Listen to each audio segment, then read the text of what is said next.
Israel's cabinet met today in an emergency session to decide what to do about the recent wave of Palestinian terrorism.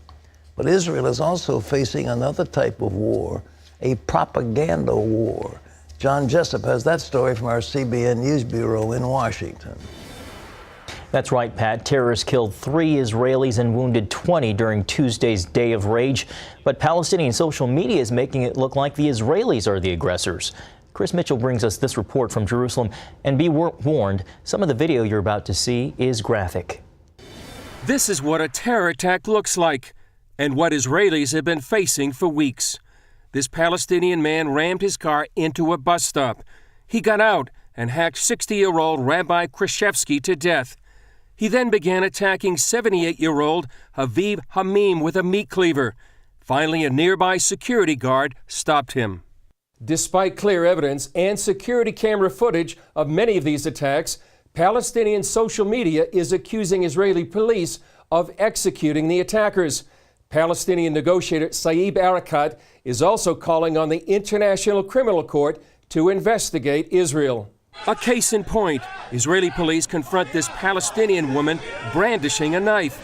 When she refuses to surrender the knife, they shoot her in the legs. Yet this picture implies Israeli police shot her for no reason. This picture and others fail to show the attacks themselves, just the aftermath. Michael Widlansky, author of Battle for Our Minds, says disinformation is an old trick. Mahmoud Abbas studied disinformation techniques when he was a student in the Soviet Union at the Patrice Lumumba University of the KGB. He studied this. And it is always to invent an atrocity story. You send out somebody to kill a Jew. He kills a Jew, or 3 Jews, or 5 Jews, and then he gets killed. And then you claim he was murdered by the Israeli police. It's a bunch of baloney. What's driving many of these Palestinians to kill is, they say they must protect the Al-Aqsa Mosque on the Temple Mount. But one thing you should know about the Palestinian Arab leadership, they use the same formula every time. When they get into trouble, they say the Jews are coming to attack us. They're coming to attack the Temple Mount.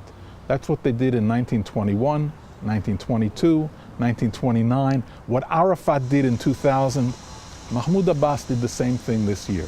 They even use the same term, Yihajimu al-Aqsa. They're attacking al-Aqsa.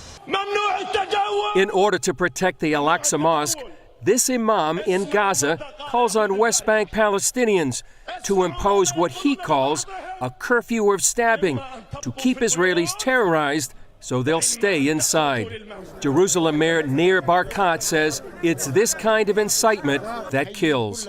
Those incitements are sending people to kill innocent people. We've just seen in the last few days children, high school children that are incited, that go and try and terrorize and kill policemen.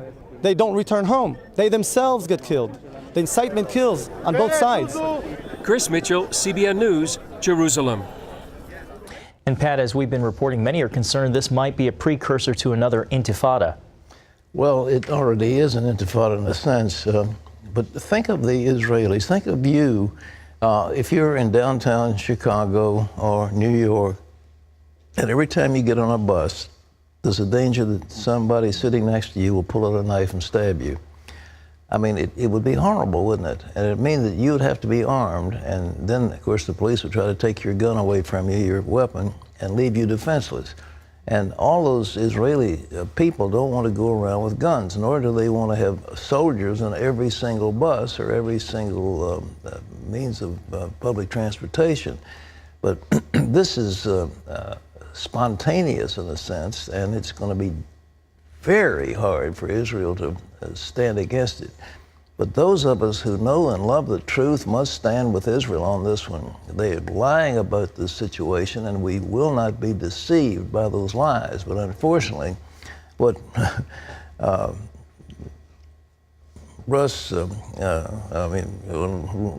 Lindbergh, whatever his name is, Limbaugh calls the drive-by media.